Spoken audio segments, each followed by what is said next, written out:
Hey y'all, I'm your host Maje, and welcome to another episode of Rewatch, a podcast where I binge your favorite shows as fast as I can. This week we are recapping season 3 for FX's Snowfall. Last episode I talked about a shift possibly happening in the series, and I was exactly right, but it was more subtle than I had thought. I feel like in the previous seasons our characters were still getting started, and in season 3 it feels like they're over that hump for the most part. The drug business is running itself. It's like if they were freshmen figuring out in the previous seasons, now they're juniors. They've got the hang of it, but there's a lot of stories still to be told, you know? So let's get into it. And as always, there will be spoilers. The opener was great. It started off just like the series premiere with the bustling neighborhood with people outside and the sun is shining. But this time it's from the point of view of Cop Andre, Franklin's neighbor. And what he's seeing is much deeper than what's on the surface. He's seeing how crack rock has rapidly changed his neighborhood. While on patrol, he sees a young woman approaching a car trying to buy drugs. At the car, the girl is $1 short of her $10 to buy some crack, and so the dealer tells her to get lost. When he spots Cop Andre approaching on foot, he takes off in the car, and the girl, not wanting to leave without her drugs, jumps in the window to grab a rock and dangles out of it until he shakes her off about a block later. Cop Andre chases the car on foot as the woman takes a tumble. He goes to check on her. She immediately whips out her crack pipe and with her fresh rock smokes it right then and there. And we realize that the neighborhood is nothing like before. I like this as an opening scene because we're starting to see crack for what it is and how it's more than just means to make money. We see what it's doing to people into the neighborhood, and that's a reoccurring theme this whole season. After this scene, we get our new Snowfall title screen. This time, it's a neighborhood in the shape of the title, and I also want to say that when the lady smokes out of her pipe, it's literally like a little tiny pipe fitting, and I never realized that until now. So yeah, I guess that's why they call it a crack pipe. I don't kill me, I just didn't know. Okay, after the title card, we see Franklin's mother and a real estate agent taking a tour of an apartment building. Then out steps Franklin, looking casket sharp in a suit and tie, and he wants to make an offer. We then get taken to Louie and Jerome's place. It's now decked out, and so are they, just dripping in gold and jewels. I feel like this is the first time we see where the money is going. In the previous seasons, everyone seemed a bit more humble, like at any point their fortunes could be taken from them, but now since they're more comfortable, they're like living lavish. The couple is getting dressed for Jerome's grand opening of his new business venture,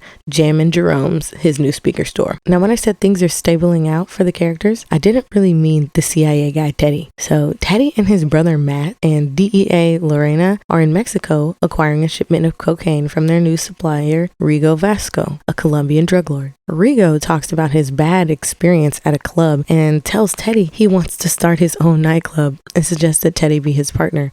Teddy's a bit puzzled for this, but Rigo is pretty insistent on Teddy being his partner if they're going to go forward with their coke dealings. Teddy pivots and brings up the DEA raids on his facilities. He tells Rigo he found out about them through Lorena, who he claims was ex-DEA. Rigo then asks Lorena what turned her, and she says that she learned from Teddy that what she was fighting was an unwinnable war. Rigo likes this answer and decides he's okay with continuing to work with them. Before they leave, he tells Teddy to let him know once they found their club space. After the trio arrives back to the US, they are unloading a van full of coke and Matt has a heart attack. Some background on that.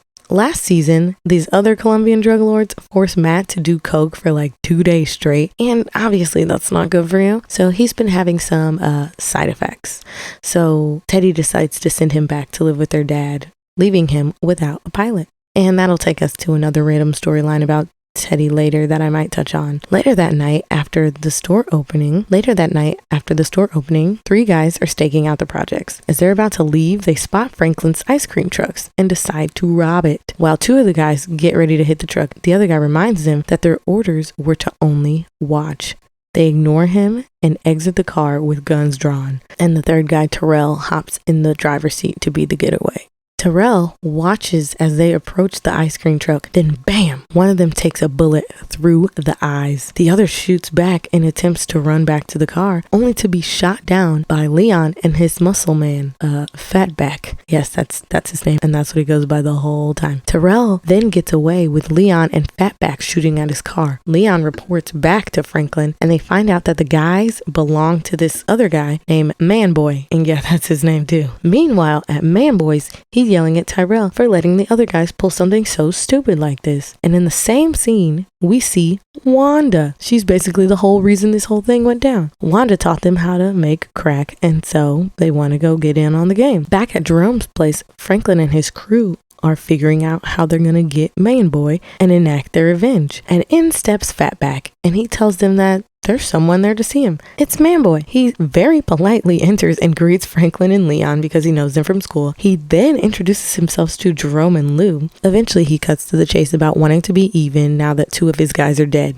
and suggests doing business with them from now on, buying the drugs from them. And to make them know he's serious, he even offers to throw Tyrell under the bus for them. Franklin gives Man Boy 24 hours and he'll get back to him on that. Now this next part, y'all, was really good. So Jerome goes up to his speaker store, glass is broken, alarms are sounding, and it turns out that Louis' contact in the LAPD identified Claudia as the one who orchestrated this robbery at Jim and Jerome's. But she doesn't tell Jerome that it was Claudia, and she goes to talk some sense into her. Meanwhile, we check in on a character who we last saw dying, and honestly, I did think he was dead.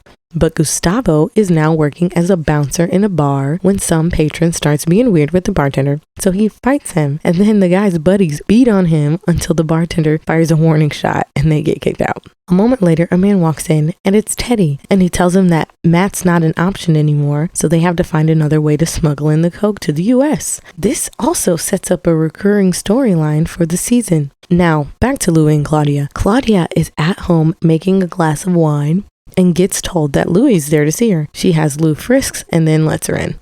Louis then tells her that she came to apologize for what went down. She's talking about, that horrible fight from last season. She expresses that Claudia hurt her and demanded that the past be left in the past, knowing what she did to Jerome's shop. Claudia then tells her about the migraines she's been experiencing since the fight. She then talks about how many doctors she's seen, and while she's talking, she's cooking up some coke in a spoon and readies a syringe. Claudia then drops her robe and hops in the bathtub. As she gets comfortable, she grabs a rubber strap and wraps it around her arm, and then she signals to Lou to hand her the syringe. And the scene ends there. When I first saw the scene, I literally thought she was making heroin or something. I didn't know you could heat up coke or whatever and inject it. Clearly, I've never done drugs before. Franklin leaves his mom's house, and Cop Andre is sitting outside next to his car. He calls up Franklin, noticing how he's spent a lot of time at his mother's house. Franklin then tells Andre he has places that he needs to be at, but then Andre tells Franklin that he wants him to take a ride with them. Obviously, Franklin hesitates, but he says it's just 2 neighbors talking. On the ride, Andre takes Franklin down the streets that he patrols on duty, and Andre asks Franklin what he saw in him. Whether it was the man who watched over his family when his dad was in a bad place, or if it's just a man with a badge and a gun. Franklin then calls him a fraud, a man who betrayed his people to a system that kept folks like them down. Andre then pulls over, and Franklin tells him what real power is and suggests throwing his badge away and working for him. Andre refuses the offer, and Franklin tells him not to knock it till he tries it. Andre says he's already done that. He used to rob people to pay his bill. He talks about how after his time in Vietnam, how he was laid off for his job at the Chrysler plant, and his wife abandoned him in Melody, so the bill started piling up. And the stuff that he learned over there helped him to do what he needed to do. But he couldn't sleep at night knowing what he'd done to pay the bills. He then brings up the crack that Franklin's been cooking and selling and how it's got a hold on people. Andre then tells Franklin that it's not like weed and it's damaging the community. He then asks Franklin how could he sleep at night? And Franklin smiles evilly and says he sleeps like a baby.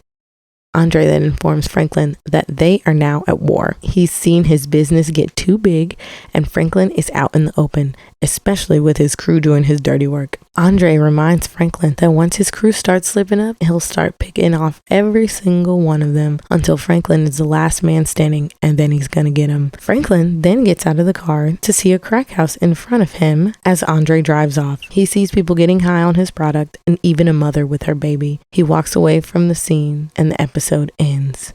I really like the end of this episode because it seems like Franklin has been in denial about what his product is doing to people, and Andre dropped him in the middle of it, so he can't deny it anymore. But it seems like he's still gonna try. Still though, it being season 3, I still have no idea what drives Franklin. He doesn't seem to yearn for anything. Like, it seems that everyone around him is balling out now, and he's still making subtle small moves, which might be a business strategy, but what does this man want? Is it power? Is it money? Because he's not being flashy with his money. And at this point, he's got millions. We'll see later in the season, like, all of the money that he has. He's bought his own home in like a new fancy neighborhood, and the money's just piled away behind a door. Yeah, he's got some new shoes, but that's pretty much it. It's not like he's having lavish parties or going to the club. And I think that's what makes me struggle with it. But for an opener, this was amazing. 10s across the board. It left us yearning for the next episode. Now, for episode 2, I don't think I enjoyed it as much as the opener, but that's because it dragged on a little too much for me.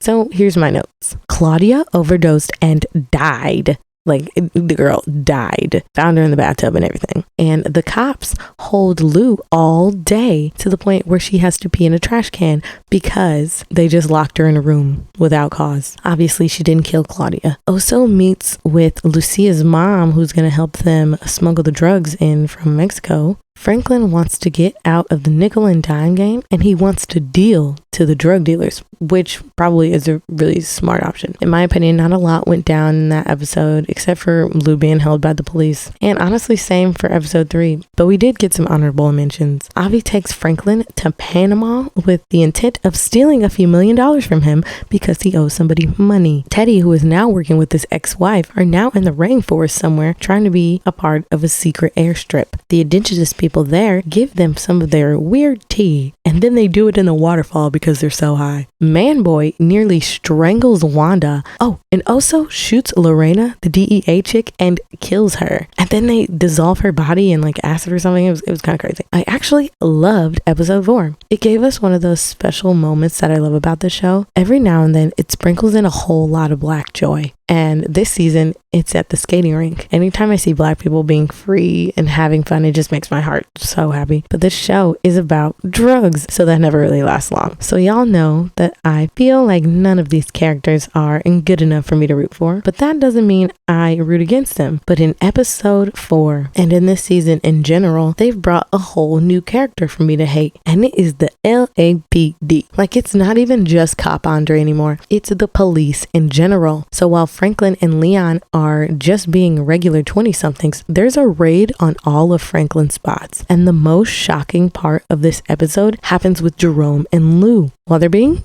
intimate in the living room, the cops bust in. They smash their house and furniture, and they start to rough up Lou. And obviously Jerome ain't going for that, so he starts to defend her. And if you know anything about the cops, clearly that was not gonna fly. They nearly choke him to death with a baton, and then a bunch of them jump him and beat him. And Cop Andre stands in the door and watches. And I do have to say it. Yes, all of these cops were white men, and yes, that's relevant. And the reason is because later they're celebrating the raid, and one of the cops say, "I don't know how you live with those animals. At least you're one of the good ones." And now, you know, if you're at least living 2023, we know that that is definitely one of the heaviest microaggressions that somebody can tell you. This part literally made me pause my TV and scream because Cop Andre thinks he's one of them, even though they constantly remind him that he is not, over and over again. Literally 2 episodes later, he gets stopped by the cops in another neighborhood while he was following Franklin, and they rough him up, even though he tells them that he's a cop. Without his uniform on, he is just another black man, and that's exactly how they see him. Episode 5 had some key elements. Andre gets roofied, and the woman takes his badge and gun, and it was all orchestrated by Franklin, and this causes him to be suspended.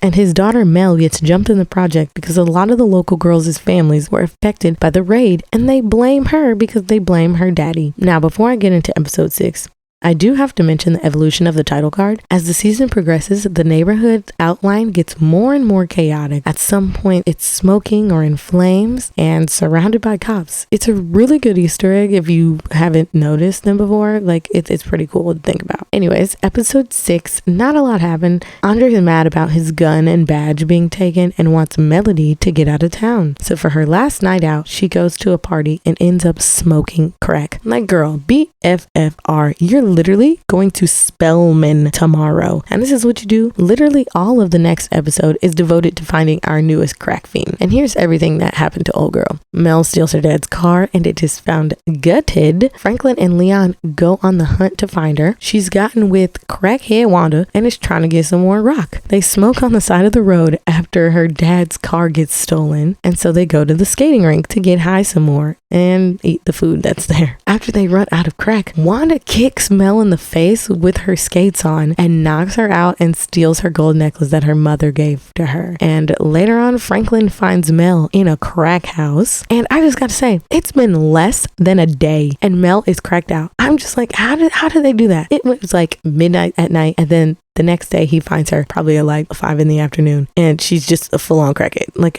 I don't know how that happens. She had to be doing a lot of crack in that little amount of time. Or maybe that's just how crack works. But like Whitney says, crack is whack, so we don't get out like that over here. The scene where he finds Mel is really the moment Franklin faces what he's done, because quite literally, he did this to her. His money hunger has ruined someone that he deeply cares about. Episode 8 focuses a lot on Mel. It literally starts with a montage of her doing crack in her room and sneaking out and sneaking back in and selling her belongings. And Franklin orders all the sellers not to sell to her anymore and page him if she shows up to buy. And when he shows up, she embarrasses him and he gives up on her. Cop Andre is angry that Franklin still has his gun and badge. And so he goes to Franklin's new house, gets past the security system and trashes it. And while he's there, he comes across Teddy's file and realizes that the government is all to blame for this. Franklin figures out he broke into his house, and he goes back to Andre's house and they have a polarizing conversation. And Andre tells Franklin that he is not a killer, and on the way out, Franklin agrees with him and proceeds to blow his brains out across his dining room with his own gun. Franklin then stages the scene as a suicide and leaves. Now, episode 9 was kind of boring, pretty much until the end, and the two key things that occurred were, the first is that Andre's partner agrees to cover up his death as a suicide if Franklin pays him off. I'm thinking this may lead to like a partnership type thing in future seasons, but I have no idea. And the other is that Mel, being as high as she was, realizes that Franklin killed her dad because she saw the window unlocked in her room. And after her dad's funeral, she basically lures him back to her house and makes it look like she's looking for drugs, but she surprises Franklin with a gun. She shoots Franklin twice in the front and once in the back as he's crawling to get away. Y'all, this part threw me so bad. Like, she was trying to kill this man. For real, like, she stood over him and shot him. It didn't seem like she was tweaking too much to me. It seemed like the soberest she'd been in like several episodes, or at least, in the timeline we can see. Now, in the finale, y'all are gonna hate me for this. I was not a fan. It was incredibly confusing. Like, I thought it was a flashback to Franklin's college time, but it wasn't. It was like a weird what if world, and apparently I'm just not smart enough to get it. Like, literally in my notes I typed in all caps, WTF is happening? And then we hopped back into the normal timeline 35 minutes into the episode, and these episodes are about 45 minutes, so that means we got about 10 minutes of regular episode. And apparently Franklin has not been like working, and his parents aren't ready for him to come back to work. And apparently gang wars are tearing apart the cities. I guess it's the Bloods and the Crips or something. Basically, the conclusion of the season is that Franklin starts his business back up with Teddy, and that was it. Go watch it for yourself if you want to get more confused or less confused. It's on Hulu, but I just that's all I got from it. It was not very good. 2 out of 10. All right, y'all, that's all I have for this week. Next week we've got season 4, so I'll see you then. Thanks for listening. Like, follow, share, and I'll be back to binging. Try and catch me. Follow all the stuff. Bye, guys.